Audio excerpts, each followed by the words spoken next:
Hi guys welcome to my new blog जुहार जेमा समलेई आपण माने केंता अछन समस्ते आशा करूचे भल तेबे आमे माने भी भल अछु। जनवरी 19 र दौलटुणार मंदिर प्रतिष्ठा देखि जाउतलु आ मैं वीडियोटा फैमिली प्रॉब्लम रो लागि अपलोड नाय करि पारुते तो आज टाइम पहली बेले मुई वीडियोटा एडिट करी करी आज अपलोड करूचे आ जेनु कि मंदिर प्रतिष्ठा होचे दौलटुणा गाँ रे मोर 2 नंबर डेढ़ ससुर मोर जेठन ताकर फैमिली के धरे करी सेनु रहउचन।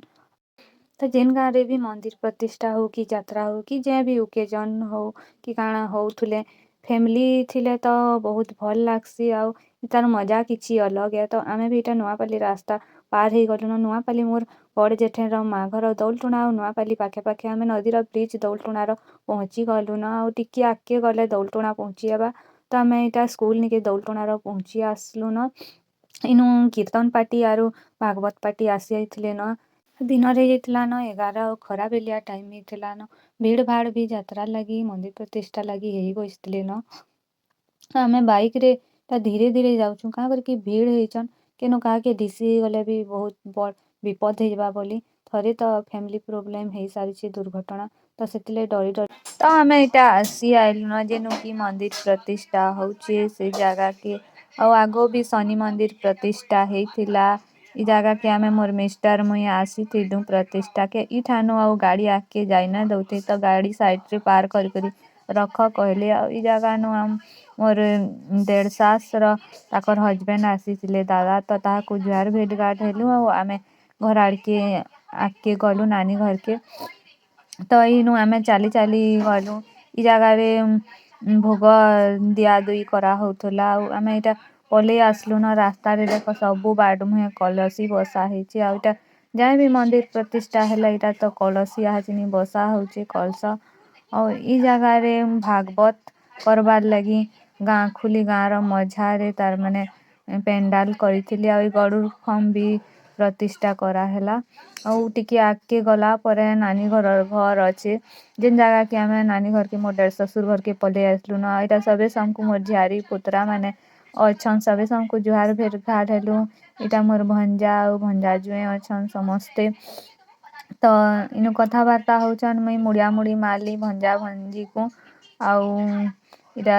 याडे बाहरी गली जेन जगह रे कि हमर दुआरे तार माने हमर बाटो नु बिहागर करी आउथले जेन जेन गानु झी मानकु देथिसन कार्ड देथिसन तो बिहागर करी आइथिले जे सेताकु नेई जाउथिले कीर्तन भागवत करी करी गाँ लोके आउ एंता ही करी करी बिहागर कला लोग को स्वागत करी करी आनसन और दादा घरे भी पहुँची आसले नुआपाली र तो देख केंदा कीर्तन करी करी से माने बिहागर आसुसन करी मंदिर प्रतिष्ठा रे बिहागर करसन जेन गाँ के झी बेटी देथिसन तो बिहागर करी आउछन इटा तुन साग पनीपरिबा जेतकी गुटे गाँ र शक्ति हैला से अनुसार पनीपरिबा चाउल साग धरी करी आउ जेन गाँ र जेतकी शक्ति हैला सेतकी आनी करी बिहागर करसन टेम्पू रे चाउल दाल साग आनी करी एठा बिहागर करी आइछन इनु मोर झियारी अजियाटा ठिया आइछन मोर जेठन नंद इटा सबे ठिया आइछु आमे मंदिर के दर्शन करी जिबार लगी और मोर नातेन माने भी अछन जेना कि इटा देख आसला परे गुड़धुई करी गानु स्वागत करूछन जेन बिहागर करी आइछन कीर्तन करी करी नौछन ताहाकु और एंता ही गोड़धुई करे बिहागर कला लोक स्वागत करसन और आपण मानकर आड़े केंदा करी स्वागत करसन जे प्लीज मंदिर प्रतिष्ठा के तो कमेंट करब और मोर चैनल के शेयर सब्सक्राइब तो करब इनु आड़ के देख गले न इमाने और आमे भी रेडी हेइछु जिबार लई माने गला परे आमे मंदिर मांकर दर्शन करबार ले बहुत भीड़ और बहुत लोग जमा हे सैथे न तो देखो आमे इनु रेडी हे करी बाहरी गलु मोर झियारी पुत्रा भंजा भांजी नानी माने समस्ते देखि जिबार लई इटा मोर नंद मोर झियारी नानी समस्ते इटा जाउछु आमे आगे आगे मोर आरोही भांजी आ मोर झियारी आ मोर नंद जाउछन आ आमे पछे थिलु तो आमे इटा मीना बाजार फिल के आसी एचु जेन जगह रे कि मंदिर प्रतिष्ठा होचे मांकर दर्शन करबा लई आइनु मांकर दर्शन करी करी भोग भोगा समस्ते पाएबार लगी इटा लाइन रे थिलु लाइन लागरा परे समस्ते भोग खाई सारलु आ भटा के बाहरी आइलु जेनु कि कथाबार्ता जणे मोर जेठन ତାକର ନାନା କି କିହାକେ ଗୁଟେ ଭେଟି ପକାଲେ ତ ଜୁହାର ଭେଟ୍ ଘାଟ୍ ହେଲେ କଥାବାର୍ତ୍ତା ହେଲେ ଆମେ ମୀନା ବଜାରର ସାଇଡ୍କେ ଆସିଲୁ। ଇ ସାଇଡ୍ରେ ଆଉ ଗୁଟେ ମାଙ୍କର ମନ୍ଦିର ପ୍ରତିଷ୍ଠା ହେଇଥିଲା। ଇ ଜାଗାରେ 2-3ଟା ମନ୍ଦିର ପ୍ରତିଷ୍ଠା ହେଇଥିଲା। ଆଉ ଇନୁ ବି ଭୋଗ ଭୋଗା ଖାଇଲୁ ଆଉ ଦର୍ଶନ କଲୁ ଆଉ ଆଳତି ଉଲତା ମାଖଲୁ ଆଳତି କରୁଥିଲେ ତ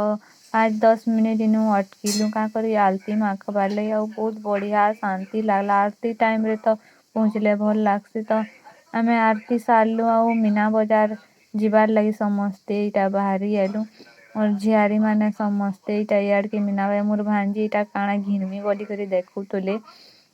ତ ମୀନା ବଜାର ବହୁତ ସାମାନ ଆସିଥିଲା ଯେନ୍ଟାକି ଘିନବାର୍ ଲାଗି ବି ବଢ଼ିଆ ଥିଲା ଆଉ ଭଲ। ଆଉ ମୀନା ବଜାର ତ ସବୁନୁ ଆଏସି ଆଉ ସବୁନୁ ଇ ଜିନିଷ୍ ପତର ମିଲସି। ତ ଇନୁ ମୀନା ବଜାରରେ ତ ମେହେଦି ଟୁକେଲ ତ ରହି ନାଇଁ ପାରନ୍ ଘିନବାର୍ ଲାଗି ଯାଏ ଜିନିଷଟେ ଘରର ତାର ମାନେ ସାମାନ ତ ସମସ୍ତେ ସବୁଆଡ଼େ ଆମେ ଇଟା ଦେଖୁଛୁଁ। ଇ ଜାଗାରେ